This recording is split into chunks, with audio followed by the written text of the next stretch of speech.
If I see anything that looks like a red flag, something that's insurmountable, an orange flag I can handle. A yellow flag, maybe so. But a red one, I can't do anything with that. That tells me, you know what, this is probably not a good place for me to invest my time and energy and focus into.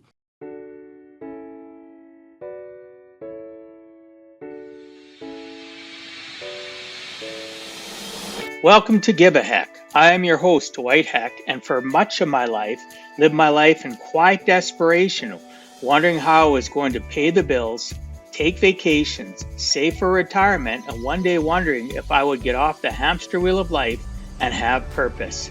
A life that most of society lives, which takes us to work, then home, then repeat, and pays us hopefully enough just to survive. The harsh truth that most live with more month than money and have no idea how to live life on purpose, not by accident. This ensures the mass majority are living not just financially broke, however emotionally and mentally as well due to financial pressures. In each episode, I will introduce you to thoughts, ideas, and guests that can help you to learn how you too can live life on purpose, not by accident. Welcome back to the Give a Heck podcast, where we encourage you to live a life on purpose, not by accident. I'm your host, Dwight Heck. Today's guest truly walks the talk. Yusef Marshall, better known as Mista Yu, is a father, ordained minister, mentor, best-selling author, high-performance coach, and founder of Mere Time Media. He earned multiple degrees from business administration and computer programming to certified coaching and culinary arts, and has devoted his life to service, transformation, and legacy. Through his podcast brand, They Call Me Mista Yu, and the nonprofit Save the Children SC, Yusef is empowering youth and communities with purpose-driven education and advocacy. With a story marked by adversity, redemption, and grit, Yusef reminds us that intentional living isn't just a mindset, it's a movement. Let's dive in with Mista Yu. Welcome to the show, Yusef. Well, How are you thank you, doing? Dwight. Thanks for having me in here, man. Thanks for having me on the show, man. This is fantastic. I'm excited. Oh, Mr. You guys sound pretty busy. oh, geez. He sounds like I can't approach him. That he's unreachable. I'm No, just teasing. I'm that's just totally not teasing. me. I Just know. the opposite. For the But listen, I know for the listeners and viewers watching this on YouTube, we had such a great preliminary conversation. I would just felt like I had the confidence, and I knew he would take it just to tease him, right? eh, I got that, man. It's no big deal. But Right yeah, on. man. Thank you, brother. This has been good. Yeah, Thank you. right on. Let's start with the big picture, Big right? picture. Yeah, the big picture.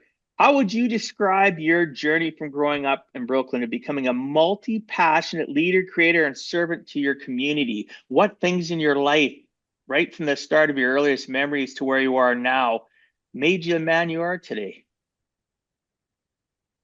Hmm. I'd love to say that it was my faith, but there were so many areas where there was some voids in those areas, so I can't lean on that. In the past 30 years, I can, but not for going back to childhood. I would probably say that I was very decisive and discriminate.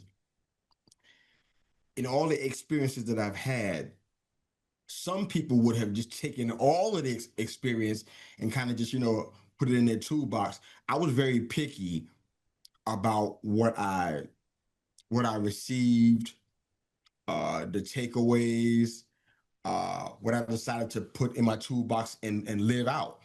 And I don't even know where that even came from because I came from a place where we were in rough shape financially and in a lot of other ways. All our neighborhoods and the community at large was like that. So there was a lot of people with their hands out in my time growing up in New York, in Brooklyn specifically. And I always had a mentality like, you know what?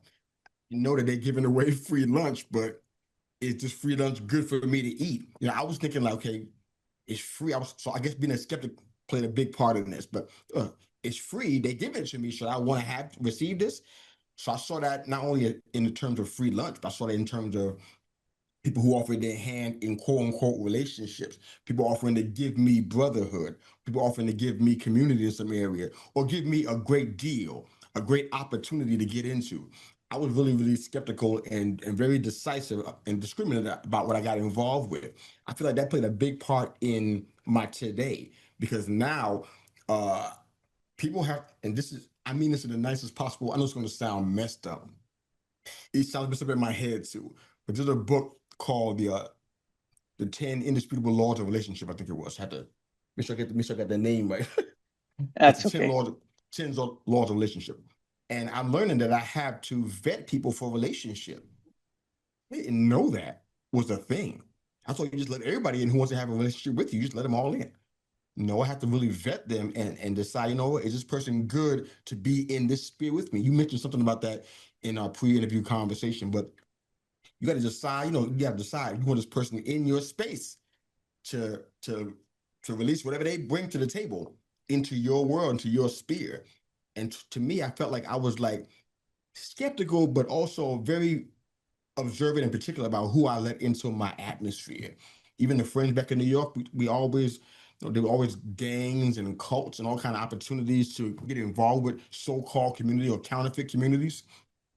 I was always very picky and specific. You know what? If I feel funny about it, I'm not going to do it. If I feel weird about being a part of that person's situation, I'm gonna just stay away from it and go away. I was an introvert as a result of it, but it was the best move for me because now I see that those decisions I made then affect my right now. Now I'm like I'm super specific about relationships and who I get involved with, who I partner with in business, who I even take on as a coaching client. I'm very, very particular about that. If I see anything that looks like a red flag, something that's insurmountable, an orange flag I can handle. A yellow flag, maybe so. But a red one, I can't do anything with that. That tells me, you know what, this is probably not a good place for me to invest my time and energy and focus into. So I was a picky eater and I was a picky relationship person. So That's great though. Like, wow. Now let's unpack all of that because, I always jot down bullet points. I forgot to mention that to you. So I am paying attention, but I'm very meticulous about my thought process and ensuring that I can respond in kind to what your sure. great information you shared. Like vetting relationships, right? Whether or not they want to be in your space. I love that. And we did talk about stuff like that, people being in your season, being in your sphere, part of your tribe. And at the end of the day, we as a society do not develop social skills to understand that more isn't better. More friends, more responsibilities, more people to put on that mask, that facade isn't the answer. The answer is to work on you, love yourself, have a sphere of 3, 10, 15, like they say, the five closest people to you are the best. But I have more than that, right? But it took me Yeah. years to take that mountain of friendships or connections or so-called supporters and take that mountain and take it down to a molehill, to make it really Mm. small, to make it centric to me and my message and their message supporting me and me supporting them. A true I love that. synergy. And sometimes you don't communicate with those people in your tribe for 6, 8, 10 months. But I know if I dropped a DM to them or a phone call or Oh yeah. whatever, they'd be there for me Oh yeah. because we respect each other, that relationship. But so many people today, they don't vet their relationships. They look at what can I get out of that relationship. That is not vetting a relationship. That's Oh yeah. Oh yeah. that's being single-minded and oh my Yeah. goodness, I just met this new person. I just met Yusuf and they told me that he can do this, he's got that. Maybe if I'm really charming and I put on the mask of phoniness and I convince him, he'll be my new friend and he can lead me to this and that and help me build a Yeah. mountain.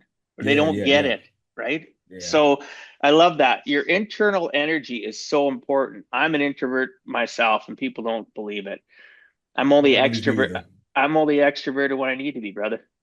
Right? I only put out energy to those that deserve it, and continually, like I like how you talked about yellow flag, red flag. I've got things like that too. I got something called the 70-30 principle. We won't get into it.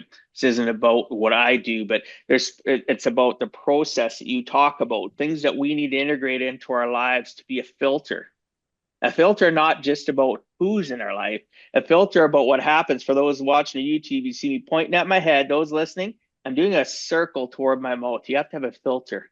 What do you share, right? What is worth your energy? We talked about this in the pre-recording. What do we present ourselves with? Are we, if we open up the doors of our life, the same when Yusef first meets me and he all of a sudden he's blessed, or I'm blessed for him to look at the doors of my life, and I open up and I look at the doors, and Yusuf looks at me and goes, wow, you're the same whether you're business mode or personal mode. You care the same way both ways.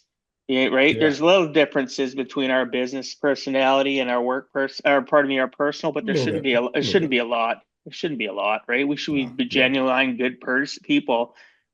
Introverts, extroverts don't matter, but you need to practice to be that person that does vet their relationships. And I'm telling you right absolutely. now, if you don't, you're going to be your relationships can drive you into addiction, whether it's personal or Mm, friend, right? Maybe it's a significant other.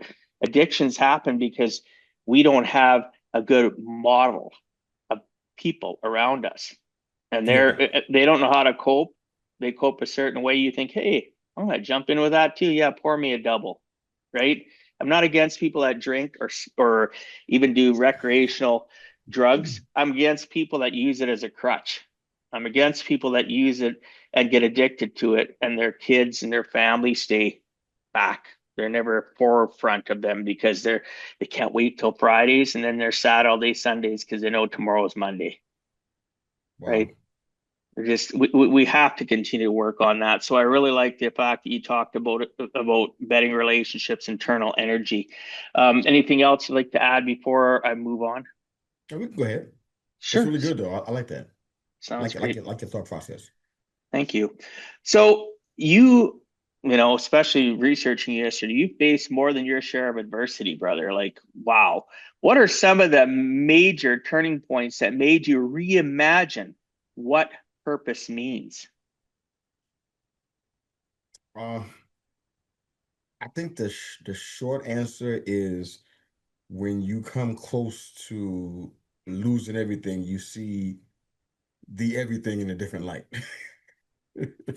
That, I've had several near misses, if you will, from strange car crashes to attempted robberies, being held at gunpoint. Not because I walk in the wrong circles or anything. Is just things that have happened. But what what was jarring and also helpful in those situations was that it made me realize, you know what?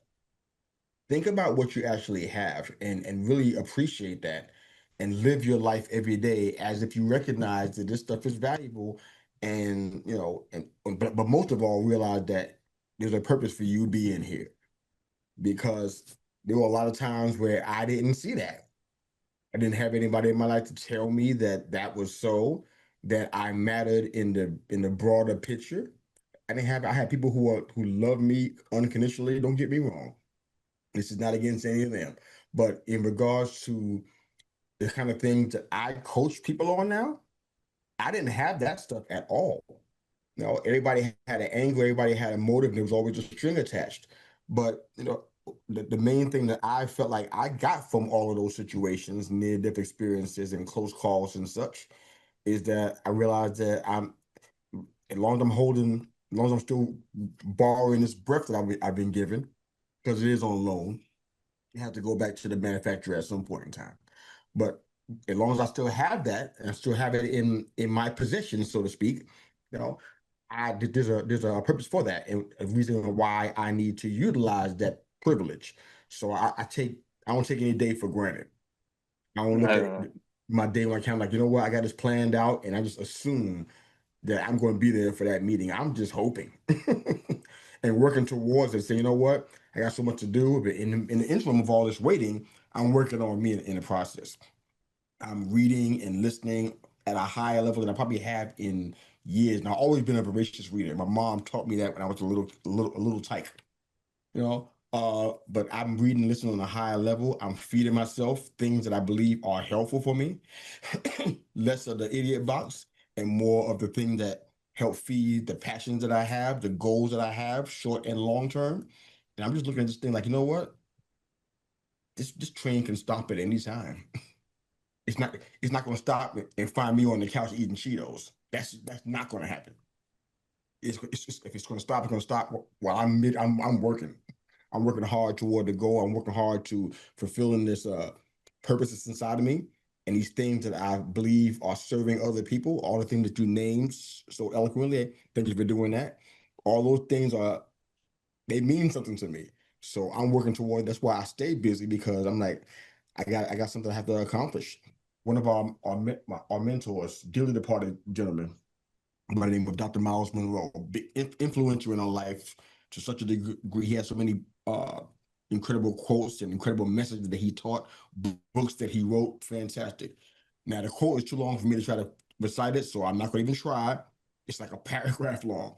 So rather than butcher it, I'm going to try to just kind of give you the Cliff Notes version of it. Basically, said the richest place in the entire world is not Fort Knox or the oil fields in Saudi Arabia or in Texas. They're in the graveyard for all the songs that haven't been written, all the investments that haven't been made, all the poems that haven't been written yet, all of the books that haven't been written, all of the inventions that haven't been invented. That's where they are because people live their entire life and never found out what they were supposed to be doing, never fully utilized the full capacity of who they were on earth to be. You know, some people say, you know what, I'm on earth to be a mother. I scoff at that. I'm like, you ain't here just to be a mother. There's so much more. That's one dimensional. And I say that with love and compassion. I ain't hating on no mothers. That's not my goal with that, by saying that. But it's one dimensional. There's so much more to us. Honestly, I believe we have more than one thing that we should be purposeful in doing. Not just the one thing. It's just probably a layer thing. Look at many people in your life. Look at many areas where your influence reaches. So when you name all them things like you did in the outset of the show, that doesn't blow my mind. I'm like, I'm doing something in all those areas. I'm not lining my pockets. I'm doing something that affects other people in all those areas. So the purpose is more broad than it is narrow. So I learned that from him, and I live my life every day with that in mind. That you know what, I got a mission, and when feet hit the carpet or the floor, whatever it's like in your house, it's time to go to work. It's time to put in that work because there will be a time comes when all the lights are going out and the account's going to be closed and there's no backseats. You can't go back and try to refix it. I don't care what TV and movie says. When the lights are out, they're out. Yeah, well, then every day you live intentionally You is should. a day of peace if your ticket is punched. If your time on this planet is not to be any longer, did you leave, did you work and live a legacy? And then did you leave that legacy of people going, wow, amazing what he did, how he changed life, or what she did. And purpose is so misunderstood. And Yeah. that's why when I wrote, How to Live Life on Purpose, Not by Accidents, it's been my mission since I got into this industry, right? 22 years ago, coming up on Wow. 23. And why did I get into that? Same as similar, we look at our lives and think to ourselves, is this it? Or do we? Sometimes people are so involved, like you said, in the Cheetos and the idiot box. They're not developing, they're not reading. Their associations. When we talk associations, the first thing that people it pops into their mind are the people they hang out with. No, it's Mm, associations of what you read, what you watch, what you eat, what physical activity you do. Those are all associations that tie together and make you a roundabout person, a person that's living on purpose, knowing full well that even an hour from now is a future that I can't forecast. This is the present moment. Am I living purposefully? Am I engaged in this conversation with Yusuf? Am I literally a person that is doing this for the right things? These are all things I think about, and having that gratefulness and waking up knowing, thank you, I got another shot. I appreciate you, God. Now I'm going to go out and prove to you that you allowing me to be on this planet for another day and not punching my card and taking me up to heaven is going to be worth it for everybody concerned, and mostly me, so that I can still continue to feel worthy, growing, feel like a good person, and extend that energy to everybody around me, whether it be on a podcast, a client call, going to their business or their home, speaking on a stage. Am I always having the right intent, knowing that, I'm being judged in a way that is based on kindness, interaction, making a difference. So I, at my point right now in my life, I can't say was always the case. If I punched my ticket today, I'd leave this earth with satisfaction. I'd leave it with peace. And I'd know that I did what I could to the best of my ability throughout my stages, throughout my climb in life, to make a difference in people's lives. And that Wow. excites me. That's why purpose excites me, because I don't know when my ticket's going to be punched. In the last few weeks, I lost a friend of mine to cancer, right? Sorry to hear that, brother.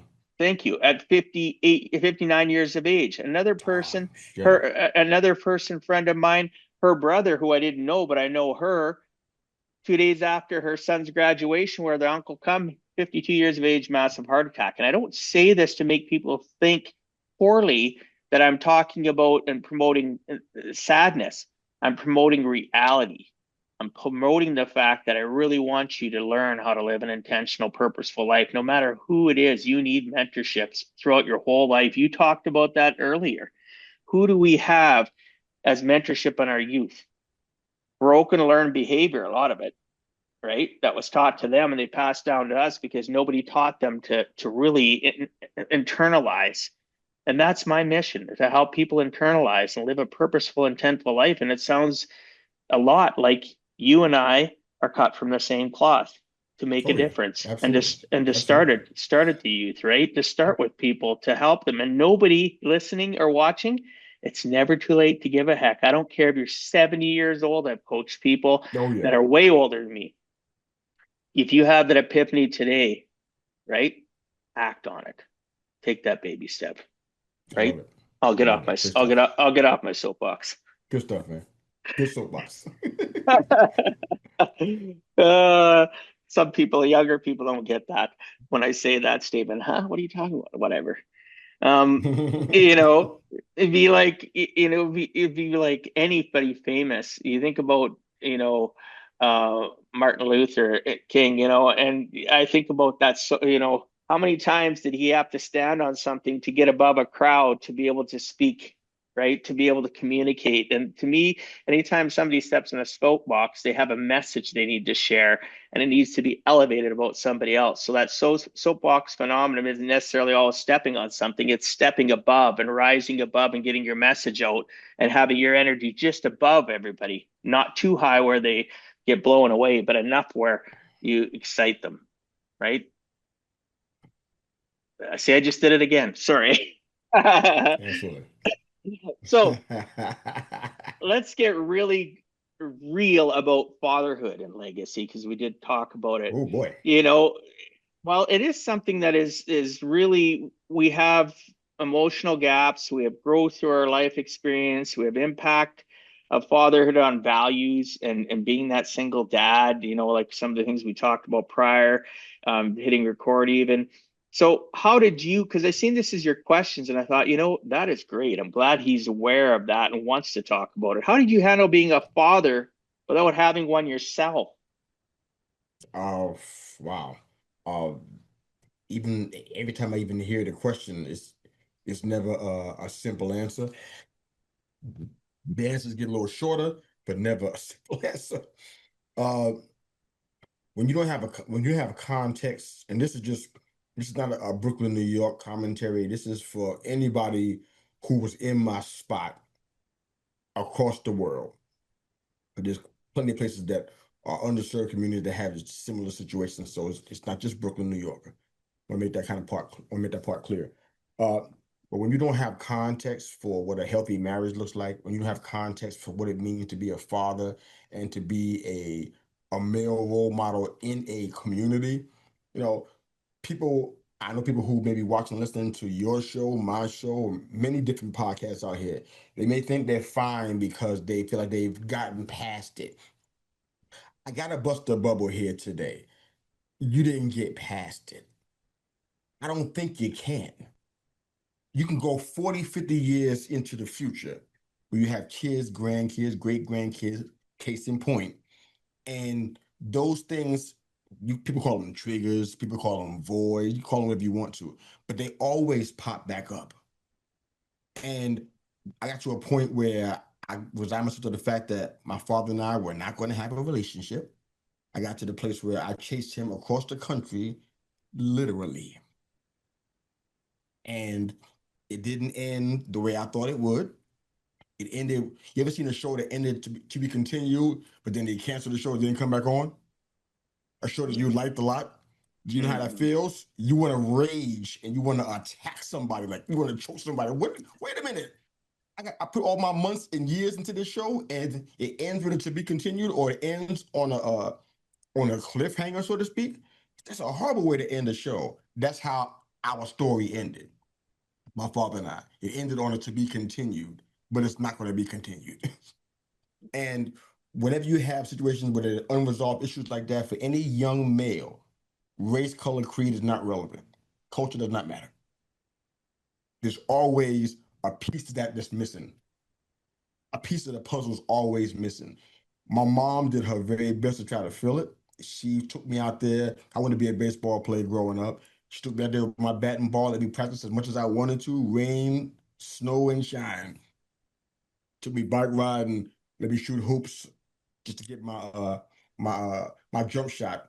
Helped me do all those things. And she did amazing for somebody who worked two jobs and went to school the majority of my childhood, 90% of it at least. She still couldn't fill that gap.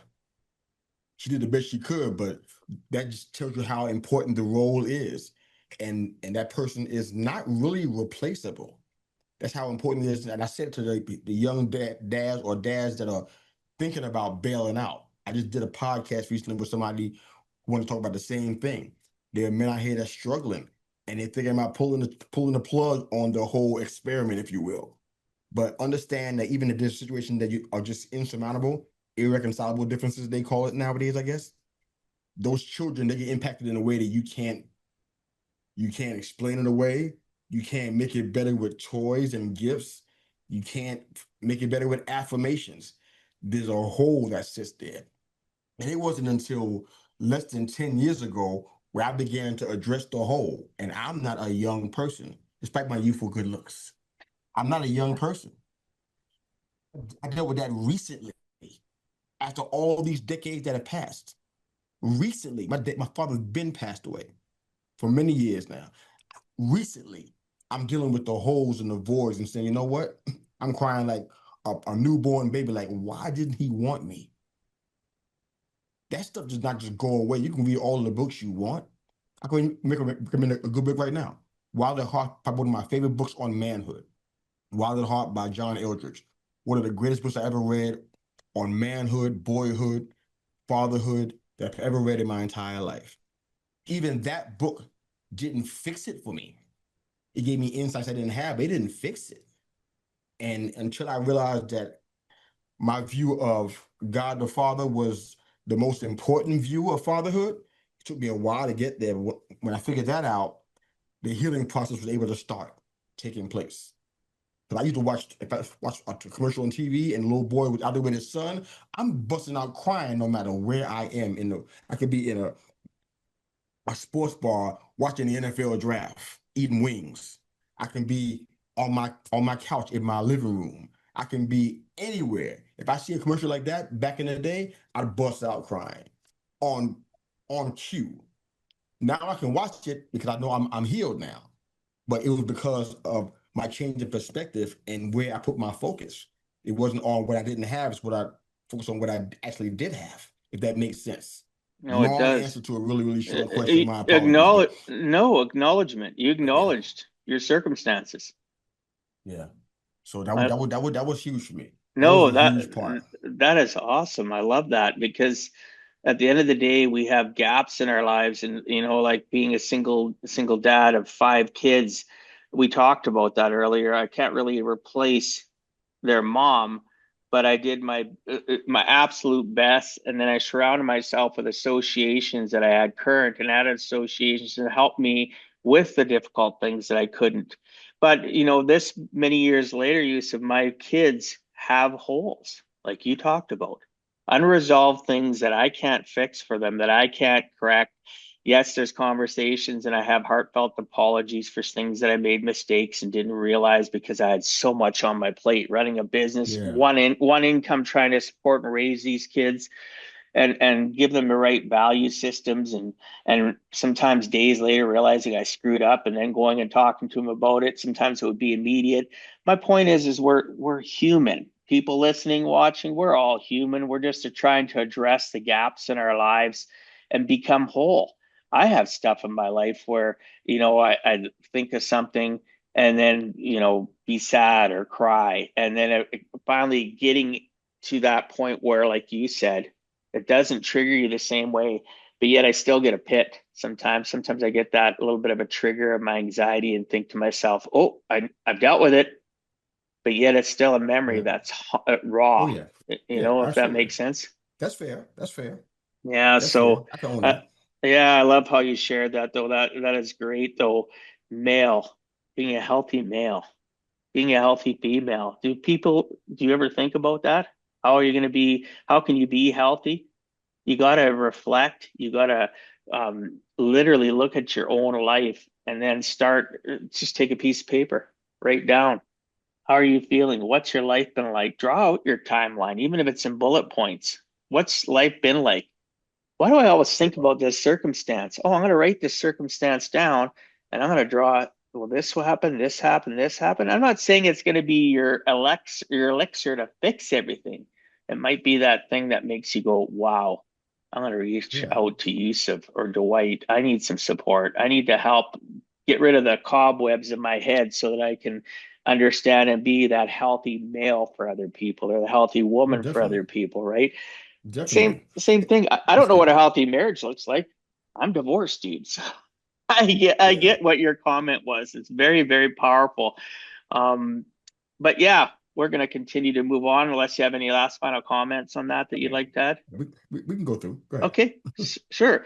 We're gonna go on the power and purpose of podcasting, right? I Ooh. did read about that yesterday with you and pleasantly surprised um, to learn. I thought you only had three. I must have read something wrong. But you have four podcasts, and you literally have a group of men that get together once a month, which I was kind of skimming that yesterday, and then you reaffirmed about it today and graciously invited me on. But it is powerful podcasting. What drove you initially from day one? I know what drove me, but that's not about me. It's about you. What was the initial factor? Did you have anybody as a mentor pushing you, or was it something you were always intrigued about to start podcasting? Feel like I'm an anomaly in this life. And I'm not trying to make myself special or unique. I feel like an anomaly because I rarely had any kind of mentorship in any important areas of my life. Now, my mother and Dr. Monroe are outliers in that case, but for the most part, I haven't had that whatsoever. The podcasting journey started in 2020. I really feel like, to be honest, I haven't shared this on many shows, but I really feel like it started earlier than that because my love for radio was something I've had for many, many years. I'm not sure I have a voice for radio. People say I do, but I don't know. I don't think about it that much.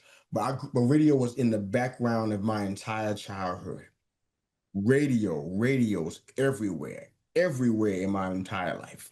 Whether I'm on the basketball court shooting hoops, or if I'm riding on the train to go to a location, or riding on a bus, or walking the streets of New York City, radio was always driving in the car, always in the back of my mind, always in the background of my life. So to me, there's some parallels there. So when I hear podcasts, it reminds me in a good way of what I experienced with radio. But the journey kind of kicked off in 2020, one of the worst times in our country and world's history. Everybody knows what happened then. No need for me to rehash it. But as introverts, that might have been a really good time for us because we get a chance to do what we want to do anyway and just do it without any kind of breaking any legal or moral or ethical code. We can just be who we really want to be anyway. Alone, get away from me. I got my blanket, my warm cup of tea or coffee, I got my dress shirt on and my sweats on. with my room closed, my office door closed. I don't want to go to your event. I don't want to be around all those people. I pass. So that gave us a chance to kind of be who we wanted to be. That's on the good side, but honestly, it's not really that good. It was just good in the moment. But one thing I did since I was 6 years old, I was a writer. I wrote down all my feelings and things that I noticed and saw. If I saw a bird I never saw before, I'll write about the bird. I mean, I was just a writer since I was 6 years old. But it was also therapy for me. Ever since then, I would write down stuff in notepads and books and journals, and it would be therapy for me. But in 2020, relatives were dying around me. I lost my job, and it wasn't fair how I lost it. People said, "Oh, COVID, budget cuts." We heard that a lot, but in my situation, it was totally unfair. I was the best producer inside the building, and they got rid of me first. So I didn't understand that. So I was dealing with all those things, with identity and all those kind of things and stuff. And I would start writing stuff down like my go-to, my default, like I always do. And an amazing thing happened. It didn't work.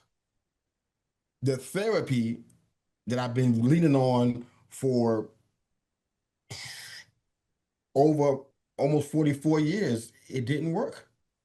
And I didn't understand that. I kind of got a little scared. I'm like, this is my way out.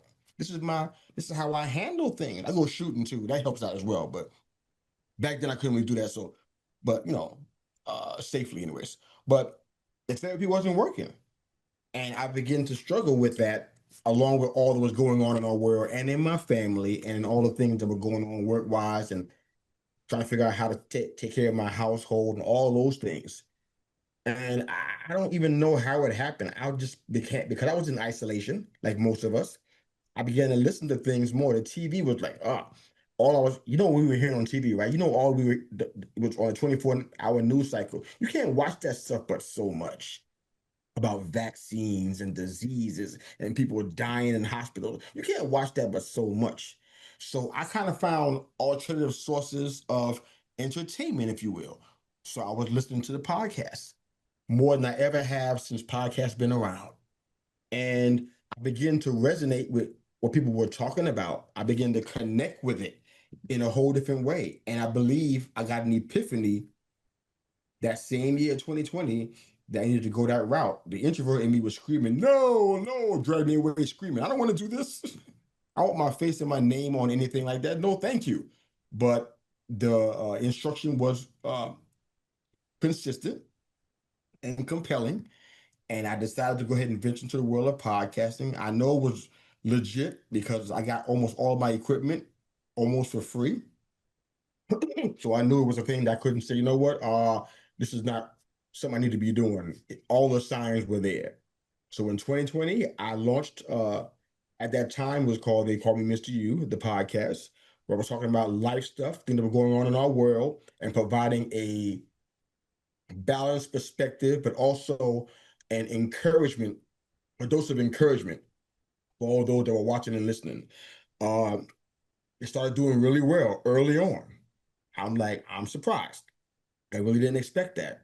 One show turned into 7 or 8 shows. Then I was doing panelist work every week with 6 or 7 other shows. So I was doing like almost 15, 16 shows a week. That got to be too much for somebody to be doing. So that's how it started. We dwindled it down to 4 shows now where it's manageable. They're what I'm passionate about most. I got all of the fluff out of the way, and now I'm doing the things that I enjoy and making an impact the way I enjoy making it. So started in 2020, but we're in 2025 and we're going strong, man. So pretty excited about the future of podcasting. Wow. You are a brother from another mother. I started my podcast in 2020. Oh yeah. Our overlapping of connection and reality and things we've gone through. Obviously, our journeys have been a little bit different, but there's a lot. Like I said earlier, people that come on my show, you were last minute person I sent out saying, sure, be on my show. You booked in a canceled spot. That happened for us, I not love it. to us, I right? love it. I needed to hear your story. I needed to feel uplifted, and hope, I know it will do for for the listeners and viewers as well. And hopefully we continue this relationship. We're going to move on because we're running out of time. We're definitely going to have another conversation. Anytime you're ready, brother. Right, back here and on your podcast. I think we're going to have a great relationship. I honestly do. Let's do it. I think we can work together to elevate and change people's lives around the world. It doesn't matter where I live or you live.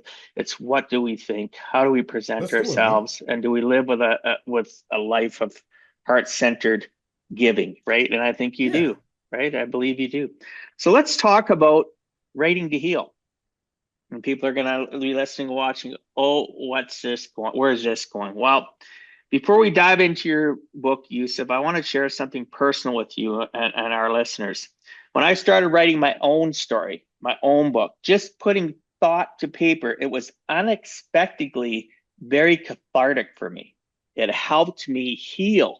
It helped me realize, brother, what I hadn't acknowledged, Hmm. compartmentalized. So some of it was crying, laughing. Some of it was pat me on the back as I was writing it. Other times it was kick me in the pants because why didn't I catch that sooner? Hmm. So really at the end of the day, most people don't understand the power of having a book, right? And they just don't understand. And the kind of reflection, again, it unlocked things in me, and it helped me elevate and get more tight and create the brand of Give a Heck, because prior to that it didn't exist. I existed as a heck, but I didn't have that brand. So it was all a developmental of people wanting, same sort of scenario of you wanting to help and wanting to learn, wanting to grow. I loved radio growing up. Man, I used to listen to talk shows. People used to go, "You're a young kid, why don't you listen to music?" I used to listen to these talk shows that my dad got me on, and I'd lay in bed at night and have the radio really low so I wouldn't get in trouble, my alarm clock, and I'd listen to these late night talk shows on radio and stuff, right? Yes, Yeah. people, they did used to have lots of talk shows on radio, They right? sure, But they sure did. I loved radio. I never thought about being an announcer, but I never realized that maybe that was a little bit of it behind in my mindset when I started my podcast. I don't know. So Yep. back to your book. With that, I want to ask you, you wrote The Heart of a Stepfather, a book that really struck a chord for people in blended families. What inspired you to write it, besides the stuff you've shared already? And how did the process affect you personally? What led me to write it was that, like you just said, it was cathartic. It was therapy for me. Told you I wrote everything down since I was 6 years old. I kept journals and notebooks everywhere. But because of what we dealt with in our family dynamic, which I wish I had time to get into, but we don't. But it was hell for us. But the only thing that's with the good part that we came out, without any signs of the smoke or any singe to our clothing. So we got through it, but I had to write that stuff down. I didn't have a release for it. I couldn't even talk to my wife because she was going through it as well. So we couldn't even have conversations in depth about those things. I had nowhere to go with all of those feelings. I didn't have a community at the time to talk to about this, which is something I'm trying to build now because I recognize how much it was needed way back then in 2016. So I wrote this book to give a voice to those people who may be in blended family situations that feel voiceless, that feel as though they don't have anybody to hear them. They may feel helpless in their situation and in their own lives.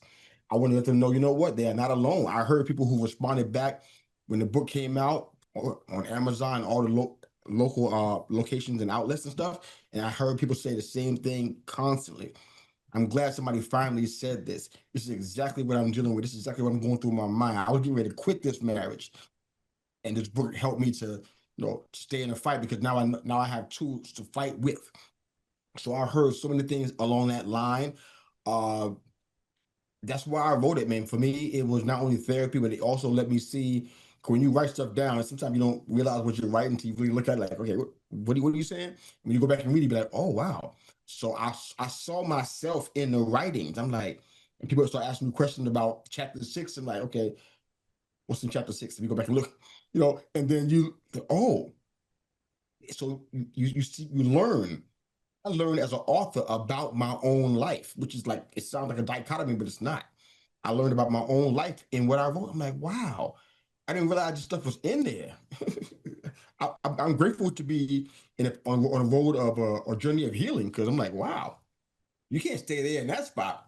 That's not good. So I learned a lot about me, and I believe that we helped people who were in the same kind of family situation. We didn't get a chance to do that as much as I wanted to, but hopefully a project is going to be coming soon. We get a chance to restart that journey and begin to and finish the job that we didn't get a chance to finish with the first book. So pretty excited about that, but hopefully I answered your question. That's kind of where the impetus for that came from and what I believe I got from it. I think we'll have a episode in very near future just Let's go, baby. diving into that book, just Let's go, diving baby. into, because I'd love to hear all those details, brother. I really would. But we're running out of time. I've got less than let's say 10 minutes here, so I'm looking down and I'm thinking to myself, you know, what do I really want to unpack here before we wrap up the show? And one of the things that the alternative paths. I break my podcast up into segments, and this is toward the end of it. But yeah, I want to ask you, if you weren't doing this podcasting, mentoring, ministry, what else might your career or vocation look like? What else would you potentially, what journey of life would have split off and taken you different places if you weren't where you are now?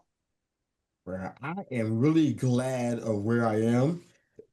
I'll say that up front. I really believe because, and this is what happens when you have, you know, somebody who's a bit of a rebel. All the things that my mom didn't want me to do because she didn't think they were good ideas career wise is probably what I would have done.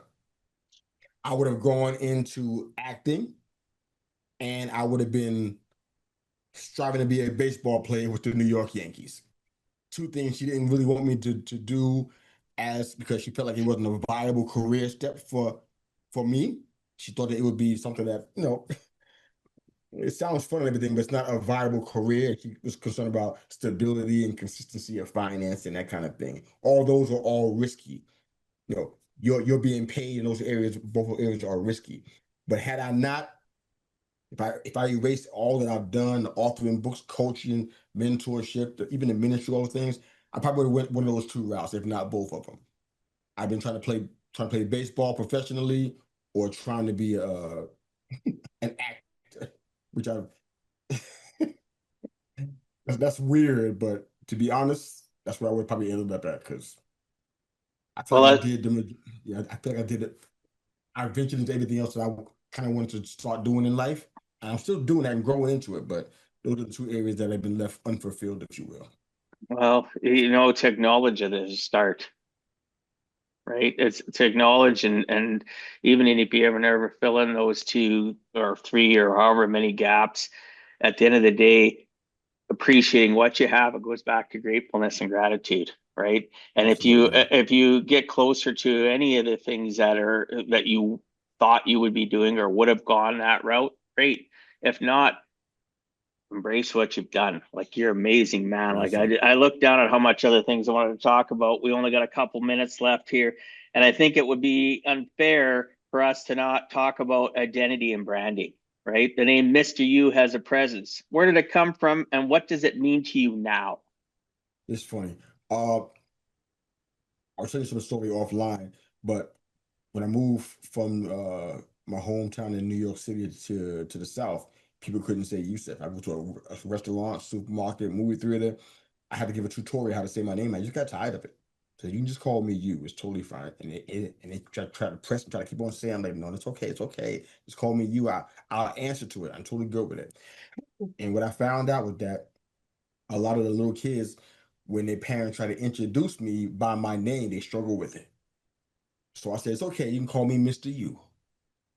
And all the little kids call me Mr. U. And then the parents don't call because they say that this is the bailout package right here. We gotta try to pronounce his name because it's such a hard name. It's not, but it was hard for them. So they say, I'm gonna call you Mr. U too. So parents and kids alike, little infants or toddlers, they would call me Mr. U, and it kind of just stuck.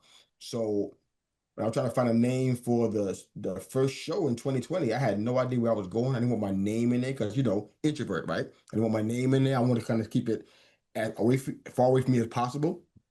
And it just hit me. I think my wife helped out a little bit with that. It was like, they call me Mr. Yu. I'm like, my name's in it though. So I struggled with that thing for weeks. Like, no, my name's in it though. I don't want my name in there. But it made sense. It worked and it fit, and it wasn't self-aggrandizing to me. I think I got pure motives for even picking that name, but it's there. It's on the hat. It's just what it is. So that's where it came from. I feel like, in a lot of ways I've been misunderstood in life. And it's like I get a chance to kind of show people who I actually am and kind of dispel some of the myths in our show. Hopefully it does that in a good way, but that's my goal. My goal is to kind of share this life, this incredible life story, all this vast experience that I've been able to have. And hopefully they get a different view of me and see, that I bring something of value to this big table, this big picture experience. Wow, you certainly do. I look at the fact, man, we have so many commonalities. It just floors me. Thanks God.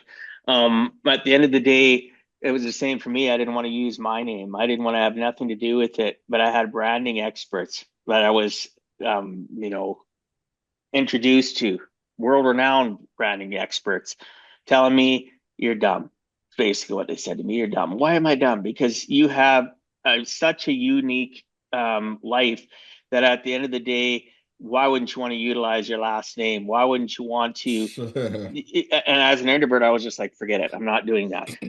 Right. So you're doing it. We're gonna wrap up the show. And one quick question: what's the best way for people to reach you before I wrap up the show? Best route. They call me Mr. U.buzzsprout.com. All of our socials are there. You can send me a text through that site. They call me Mr. U.buzzsprout.com. You can get me on all the socials. DM me if you have any questions or concerns or desire for coaching and consultation or what have you, or any kind of collaborations. They call me Mr. U.buzzsprout.com. Best route to catch me right now. Sweet. Thank For you, those, brother. you bet, brother. For those new to the show, go to giveaheck.com, podcast at the top, click on it. You'll see a picture of Yusef and you'll see all his detailed show notes. You'll be able to find all his links and how to reach out to him. So please don't, drive safely. You're listening to this in your car. You don't have to remember it. So as we wrap up today's episode, I want to leave you with something I've learned through hosting this podcast and living my own journey. Living on purpose isn't a destination. It's a daily decision. Whether it's writing your story, sharing your truth, or simply choosing to show up with intention, every moment is an opportunity to rewrite the narrative. I've sat across from guests like Yusef, who faced adversity head on and turned it into impact. I've reflected on my own path, or I've had to celebrate the wins I once ignored and confront the choices I avoid. The truth is, we all have a story worth telling. And when we choose to live with accountability, value, and purpose, we stop surviving and start thriving. So wherever you are right now, whether you're stuck, searching, or soaring, remember, you have the power to live life on purpose and not by accident. Until next time, remember, it's never too late in your life to stop or start giving a heck.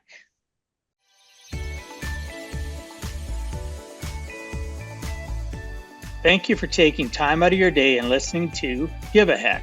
If you find value, I'd appreciate you sharing with your friends and family so they too can learn how to live life on purpose, not by accident. So you do not miss the next episode, please subscribe on your favorite podcast platform and please also post a review. I look forward to reading your comments. This has been Dwight Heck. If you want to check out other podcast episodes or today's show notes, please check out my website, giveaheck.com. And until next time, together let us all strive to give a heck.